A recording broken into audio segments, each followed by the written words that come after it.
ওজন কমাব খুজিছে, আপোনাৰ পেট ডাঙৰ হৈ আছে সেইটো কমাব খুজিছে নেকি? বন্ধুসকল যদি এনেকুৱাকৈ ভাবিছে তেতিয়াহ'লে আপুনি এটা ভাল ভিডিঅ' ক্লিক কৰিছে, স্কিপ নকৰিব, খুব ভালকৈ চাব। মই আজি এবিধ ষ্ট্ৰং ৰেমেডিৰ বিষয়ে ক'বলৈ গৈ আছোঁ। এই ষ্ট্ৰং ৰেমেডি ব্যৱহাৰ কৰি আপোনাৰ পেট কমাব পাৰিব, আপোনাৰ ওজন কমাব পাৰিব। যদি আপুনি বিভিন্ন ধৰণৰ supplement, medicine, workout, diet plan অৱলম্বন কৰিও এনেকুৱা সমস্যা সমাধান কৰিব পৰা নাই, তেতিয়াহ'লে আজি মই এই যিটো ৰেমেডিৰ বিষয়ে ক'বলৈ গৈ আছোঁ, এই ৰেমেডিটো আপোনালোকে বেছি নালাগে, 1 চামুচকৈ মাত্ৰ 15 দিন আপুনি ব্যৱহাৰ কৰি চাওক, আপুনি ৰিজাল্ট পাই যাব। যদি আপুনি 15 দিন ব্যৱহাৰ কৰে ইয়াৰ গুণাগুণ আপুনি নিজেই গম পাই যাব। বন্ধুসকল, আশা কৰোঁ আপোনালোক ভালে আছে। আজি পুনৰ মই আপোনালোক সকলোকে মোৰ চেনেলত আৰু এটি নতুন ভিডিঅ'ৰ সৈতে স্বাগতম জনাইছোঁ। বন্ধুসকল, এতিয়া প্ৰথমতে মই আপোনালোকক এটা কথা কওঁ যে এই যে ওজন বাঢ়িছে বা আপোনাৰ যে পেটটো ডাঙৰ হৈ গৈছে, তাৰ মেইন কাৰণ কি? একচুৱেলি কাৰণ বহুত থাকিব পাৰে। প্ৰধান যিকেইটা কাৰণ সেইকেইটা হৈছে বন্ধুসকল, যদি আপুনি খুব উচ্চ কাৰ্বহাইড্ৰেট জাতীয় খাদ্য খাইছে আৰু যদি আপুনি খুব বেছি মিঠা খাদ্য খায়, যদি আপোনাৰ মেটাবলিজিম শ্ল' হৈ আছে আৰু যদি আপোনাৰ ব্লটিং বেছি হৈ থাকে, অৰ্থাৎ যদি আপোনাৰ পেটত গেছ বেছি হৈ থাকে, বায়ু বেছি সোমাই থাকে, পেটটো ফুলি থাকে, তেতিয়াহ'লে আপোনাৰ ওজন বাঢ়িব। আপোনাৰ পেটত অতিৰিক্ত লেতেৰা চৰ্বি বেছি হৈ পেলাই আপোনাৰ পেটটো ডাঙৰ কৰি পেলাব। বন্ধুসকল, যদি এবাৰ পেট ডাঙৰ হৈ যায় তেতিয়াহ'লে একদম সৰ্বনাশ। সেইটো আপোনাৰ কমোৱাত যথেষ্ট সময়ৰ প্ৰয়োজন আছে। বন্ধুসকল, কেৱল ৰেমেডিয়ে ব্যৱহাৰ কৰি নহয়, আৰু কিছুমান কাম আছে, মই কম ভিডিঅ'টোত, আপোনালোকে সেইখিনিও ইয়াৰ লগতেই কৰিব লাগিব যদি আপুনি ওজন কমাব খুজিছে আৰু যদি আপুনি আপোনাৰ ডাঙৰ ফুটবলৰ নিচিনা উঠি অহা পেটটো কমাব খুজিছে। এই কথা হৈছে বন্ধুসকল, আজিৰ এই ভিডিঅ'ত মই যিটো ৰেমেডি লৈ আহিছোঁ এই পেট কমোৱাত বা ওজন কমোৱাত, এই ৰেমেডিটো বনাবলৈ আপোনালোকক 4টা ইনগ্ৰেডিয়েণ্টছৰ প্ৰয়োজন হ'ব। আৰু সেই 4টা ইনগ্ৰেডিয়েণ্টছে কি কৰিব, আপোনাৰ যিটো ফেট বাৰ্নিং প্ৰচেছ, এই ৰেমেডিয়ে আপোনাৰ কোনো ধৰণৰ ফেট নকমায়, নাকাটে। ই যিটো ফেট বাৰ্নিং যিটো প্ৰচেছ সেইটো আপোনাক ইম্প্ৰুভ কৰিব, মানে ষ্ট্ৰং কৰিব, বষ্টিং কৰিব। তাৰ উপৰিও আপোনাৰ কি কৰিব, আপোনাৰ ডাইজেষ্টিভ ছিষ্টেমটো উন্নত কৰিব আৰু আপোনাৰ হেল্থটো ইম্প্ৰুভ কৰিব। কাৰণ যদি আপুনি আপোনাৰ ডাইজেষ্টিভ ছিষ্টেম বা মেটাবলিজিম উন্নত কৰি ল'ব পাৰে আৰু যদি আপোনাৰ ব্লোৱাটিংটো, আপোনাৰ যিটো পেটত গেছ হৈ থাকে বা বায়ু সোমাই থাকে, যদি আপুনি সেই ব্লোৱাটিংটো আপুনি কণ্ট্ৰল কৰি ল'ব পাৰে, তেতিয়াহ'লে আপুনি আৰামত আপোনাৰ ওজন কমাব পাৰিব, আপোনাৰ পেটটো সৰু কৰিব পাৰিব। আজিৰ এই ৰেমেডিটোত মই যিকেইটা বস্তু ব্যৱহাৰ কৰিবলৈ গৈ আছোঁ সেইকেইটা বস্তু হ'ল বন্ধুসকল, প্ৰথম 1 নম্বৰত আপোনাক লাগিব কেৰম চিডছ, যিটোক আমি অসমীয়াত কওঁ জনি গুটি। 2 নম্বৰত আপোনাক লাগিব ফান্নেল চিডছ, যিটোক আমি অসমীয়াত কওঁ চব গুটি। আৰু 3 নম্বৰত আপোনাক লাগিব কাউমিন চিডছ, যিটোক আমি কওঁ জিৰা গুটি। আৰু 4 নম্বৰত আপোনাক লাগিব ফেনুগ্ৰীক চিডছ, যিটোক আমি অসমীয়াত কওঁ মেথি গুটি। এতিয়া আপোনাক যে প্ৰথম যিটো আপুনি লৈ আছে, যিটো ৰেমেডি, যিটো ইনগ্ৰেডিয়েণ্টছ, যেনেকৈ আপোনাৰ ধৰক কেৰম চিডছ অৰ্থাৎ জনি গুটি, এই জনি গুটিয়ে আপোনাৰ কি কৰিব, আপোনাৰ মেটাবলিজিম উন্নত কৰিব, আপোনাৰ ডাইজেষ্টিভ ছিষ্টেম ষ্ট্ৰং কৰিব, আপোনাৰ ব্লোৱাটিং কমাই দিব, আপোনাৰ পেটত যিটো এচিড হৈ থাকে, গেছ হৈ থাকে, সেইখিনিও আপোনাৰ কমাই আনিব। তাৰোপৰি বন্ধুসকল, ইয়াত যিটো আমি ব্যৱহাৰ কৰিবলৈ গৈ আছোঁ চব গুটি অৰ্থাৎ ফান্নেল চিডছ, এই চব গুটিয়ে কি কৰিব, আপোনাৰ অতিৰিক্ত যিটো ভোক লাগে, আপোনাৰ ভোকটো কমাই ৰাখিব, আপোনাৰ বেছি ভোক লাগিবলৈ নিদিব, তেতিয়া আপুনি বেছি খাব নালাগিব। বন্ধুসকল, তাৰ উপৰিও এই চব গুটিয়ে কি কৰিব, আপোনাৰ আমাৰ বডিত যিবিলাক টক্সিন আছে, অতিৰিক্ত লেতেৰা বস্তু আছে, সেইখিনি মূত্ৰ আকাৰে বা পায়খানা আকাৰে আমাৰ বডিৰ পৰা ফ্লেছ আউট কৰি দিব। বন্ধুসকল, ইয়াৰ উপৰিও ইয়াত যে আমি ব্যৱহাৰ কৰিবলৈ গৈ আছোঁ জিৰা গুটি, সেইটো আপুনি জানে, সকলোৱে জানে বন্ধুসকল, জিৰা এবিধ মছলা, কিন্তু ইয়াৰ কিমান গুণ আছে সেইটো চবেই জানে। বন্ধুসকল, এই জিৰা কি কৰিব, আপোনাৰ মেটাবলিজিম উন্নত কৰিব, তাৰ উপৰিও আপোনাৰ যিটো ফেট বাৰ্ণ প্ৰচেছ সেইটো ষ্ট্ৰং কৰিব।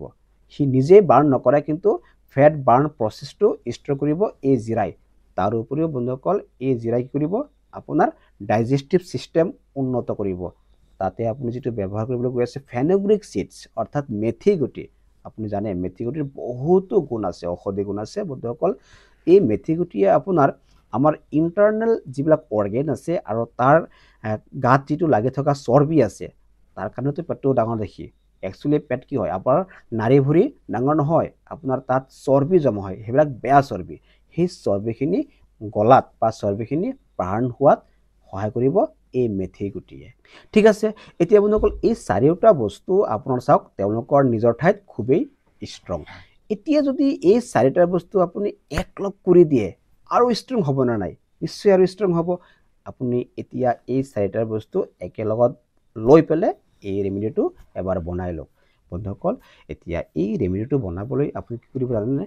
এই চাৰিওটা বস্তু সম পৰিমাণে ল'ব, লৈ চাফা কৰি ল'ব। লৈ পেলাই আপুনি ভাগে ভাগে চাৰিটা বস্তু মাটিৰ পাত্ৰ এটাত নতুবা লোহাৰ কেৰাহী এটাত ভালকৈ ভাজি ল'ব, মানে খোৱাৰ উপযুক্ত হিচাপে ভাজি ল'ব। ঠিক আছে, ভাজি লৈ পেলাই সেইকেইটা আপুনি পৃথকে পৃথকে গুড়ি কৰিব পাৰে, নাইবা একেলগত লৈ পেলাই আপুনি গ্ৰাইণ্ডাৰ মেচিনত গুড়ি কৰি পাউডাৰ বনাই দিয়ক, একদম বৰিক পাউডাৰৰ নিচিনা পাউডাৰ কৰি দিয়ক। দি লৈ পেলাই সেইটো আপুনি এটা এয়াৰটাইট পাত্ৰত, য'ত নেকি বায়ু সোমাব নোৱাৰে তেনেকুৱা এটা পাত্ৰত সংগ্ৰহ কৰক।